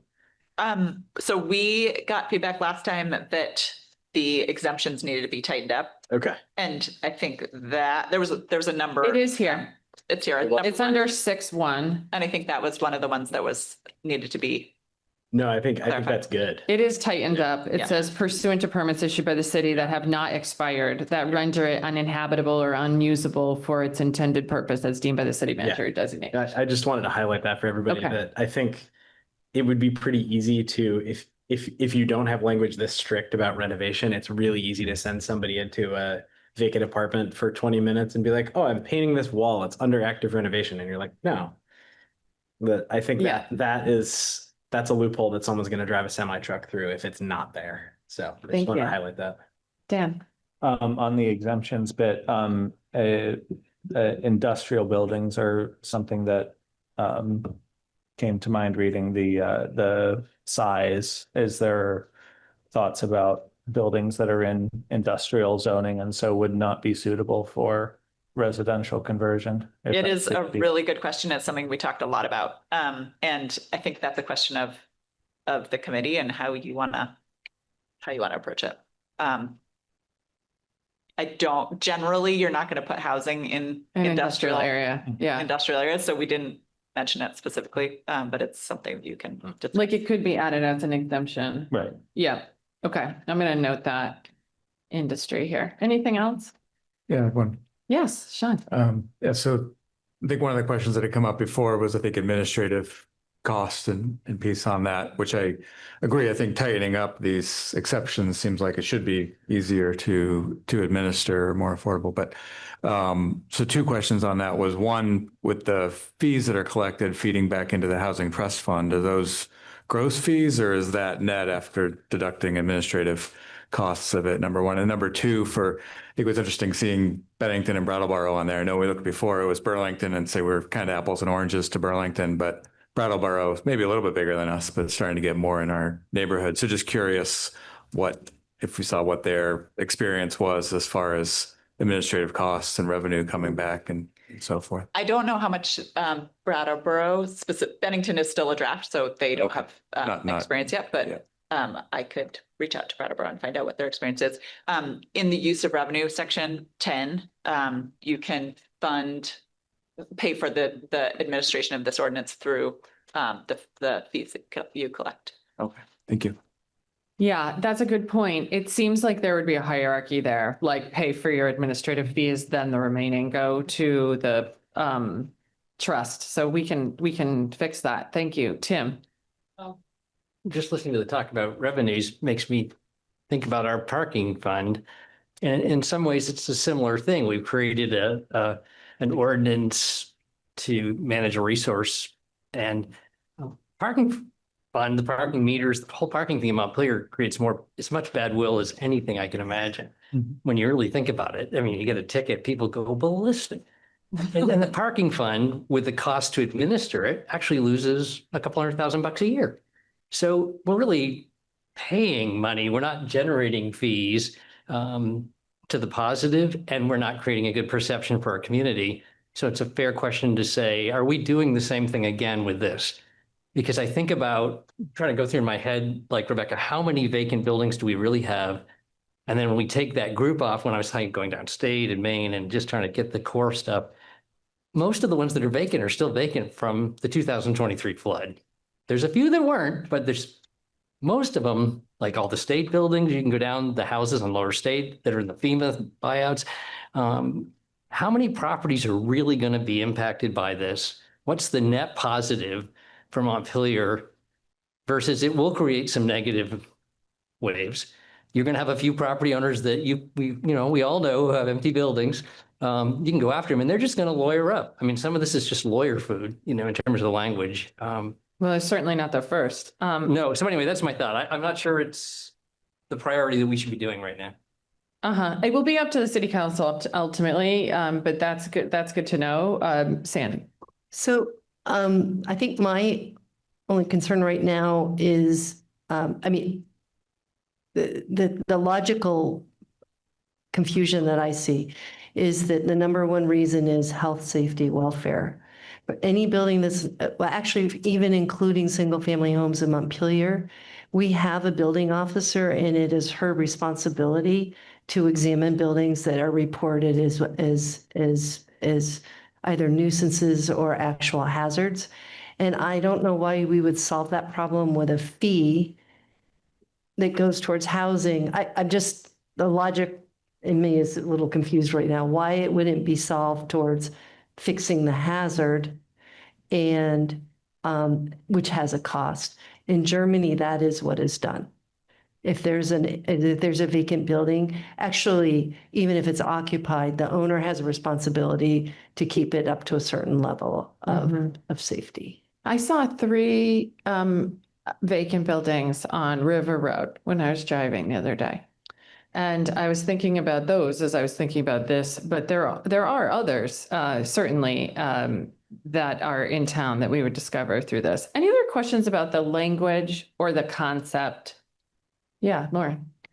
Not so much a question, but just, I think this new version really tightened up and provided good clarity. And I think the 33% instead of the wall piece was confusing. Yes, and adjoining wall. The adjoining wall. So I think this feels like in good shape to go back to council and get a will of the council to see, are they interested in pursuing this? What questions do they have? And then this committee, if there's a majority interest there in pursuing it, could help work through remaining questions that come up. I think, we've talked repeatedly about, we're sometimes bringing 10 units online. So even if we're not talking about that many units, I think it's directionally a good thing to do. And, we're talking about fees that are also not determinative of projects, but send a signal of what the city is prioritizing. So for me, I think it's a positive thing, and certainly seems worth bringing to council since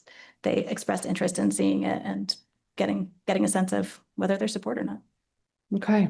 All right. Well, thank you so much, Rebecca, for all of your research that led to this, and for Justin Barnard, who read the language and helped with a lot of the tightening of this language. We can talk, but we should get the will of, council essentially before we move forward back here with questions. And so those can be some next steps for us. That sounds Thanks good. so much. Can I just say, as a final, I live on a very short road, very, very short.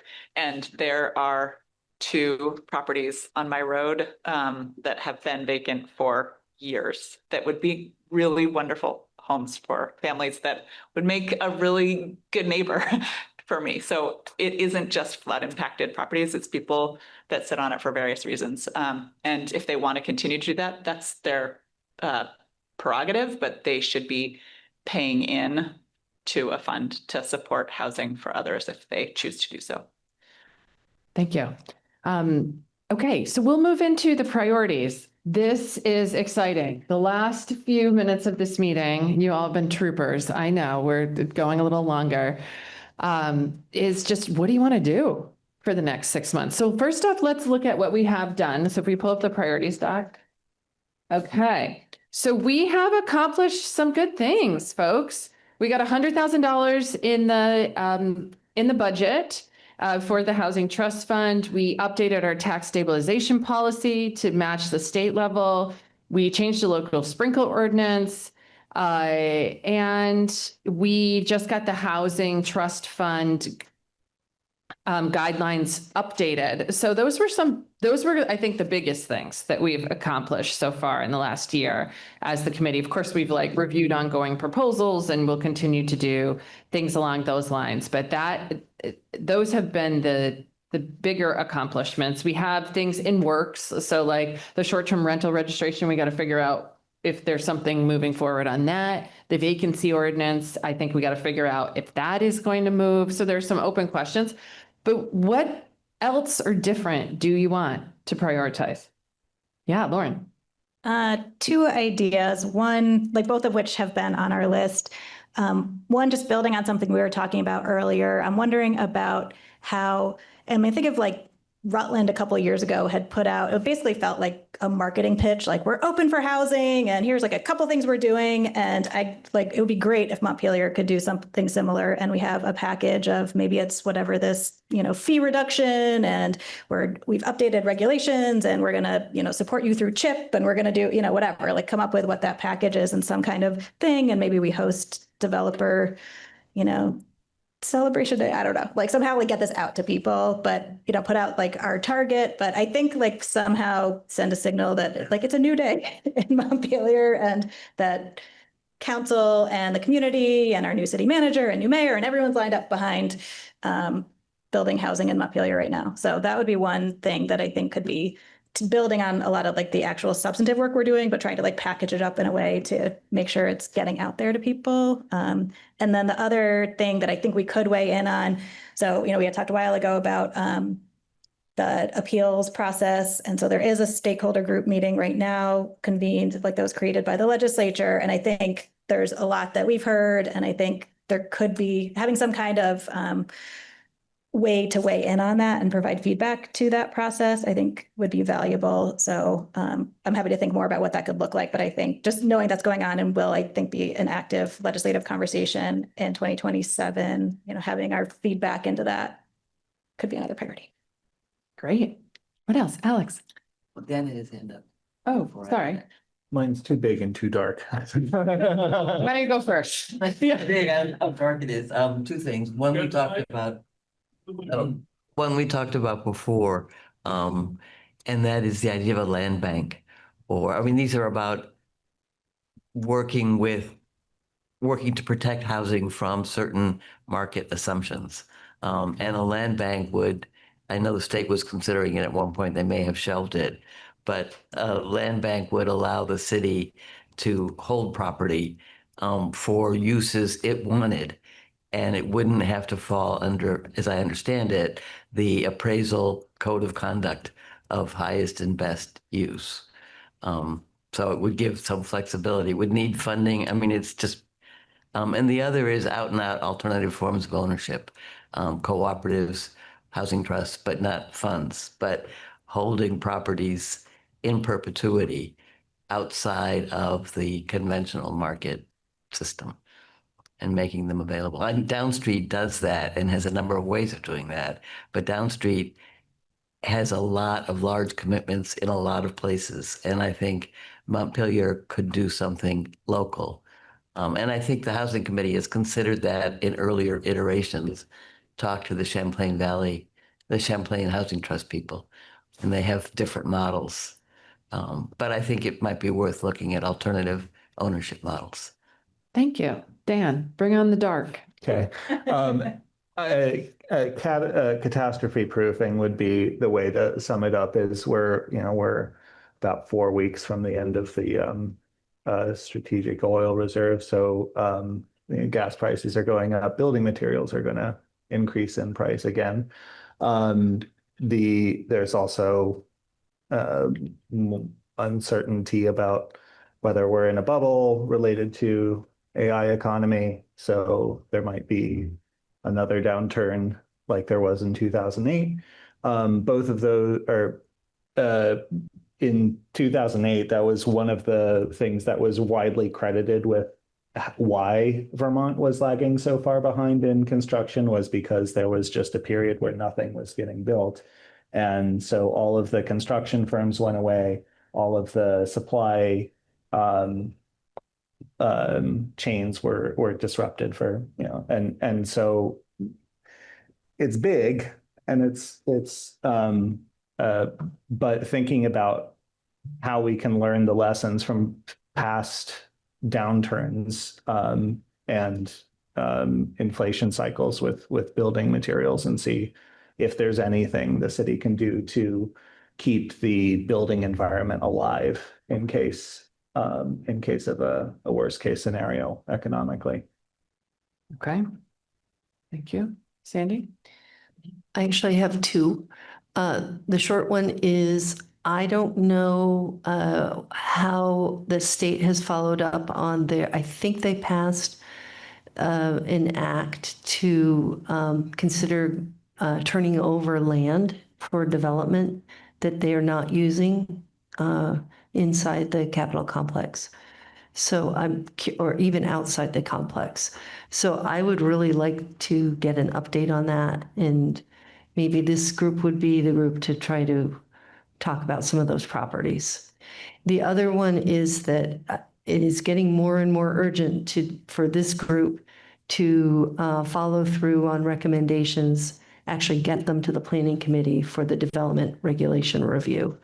And we've made progress on what we thought were the top priorities, but they need to move on to the planning commission. I guess they need to be voted on. I'd like that process to start happening next month. And that may take preparation time from this group so that they feel fully prepared. But then, because they're already working on revisions, they're in chapter 2, as far as I know. And I don't think it's helpful if we come up with our recommendations too late. Oh, yeah. True. Other things? Yeah. Tim? Guess I'd put a second vote for development review regs. I think if there's any one factor that's the reason why we're not seeing housing created in Montpelier, it's our zoning regs, and they're crushing it. And it's both the regs that are so thick and cumbersome, and they just don't work. But it's also the way they're enforced. Mm-hmm. I think that's a given. We're definitely talking about that next meeting. Yeah. Both of the topics, Seamus's topics and the topics that Sandy's bringing up, but there's more to do. Future chapters too that we haven't brought forward. And I'm just not sure we can get through it fast enough because it's so thick. Well, we could always have a special meeting on it too. And I think we need to take this in pieces. Yeah. We'll think Otherwise, it's a strategy. Let's talk about it. And if we have to have a special meeting just on that, because it's so dense with a lot of preparation ahead of time, we can do that. Yeah, we could do that. I'm wondering about two things myself. One is, we heard some from 802 Homes about like form-based or pre-approved type housing. I don't know if we can do that here, but I think I would think that would be interesting to explore. And then I'm just making a note to myself because I have the list. And also going back to what Matt said earlier about what I'm thinking about is like transitional housing as helping people's like pathways out of poverty through, helping unhoused populations have more access to transitional housing would be an interest of mine, whether that's like pods or, different housing units we could incentivize or something along those lines. Other things that people have.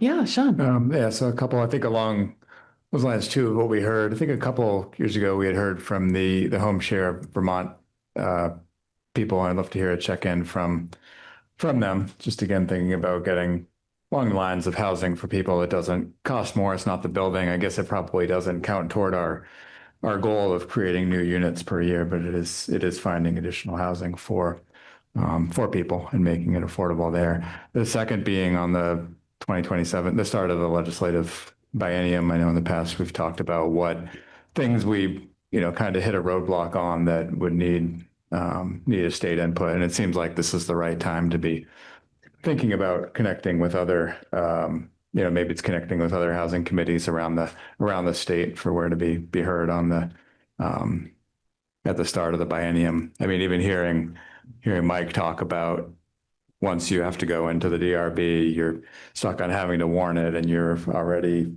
halfway down your 45 days there. I think there have been discussions about, are there ways to, could the statutes around needing to warn in newspapers and needing to take so long, could those be tightened up in our electronic age? I don't know what movement there's been on that, but I'm sure there's a whole list of things statutory wise related to housing. Okay. Thank you. Great list. We'll have to prioritize this.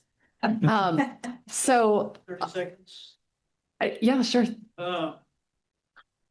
There's some inextricable things you've been talking about. The future land use map currently does not tell us where water and sewer capacity is. It tells us where there's a connection. There's a connection to Country Club Road. It just doesn't have the capacity for 300 houses.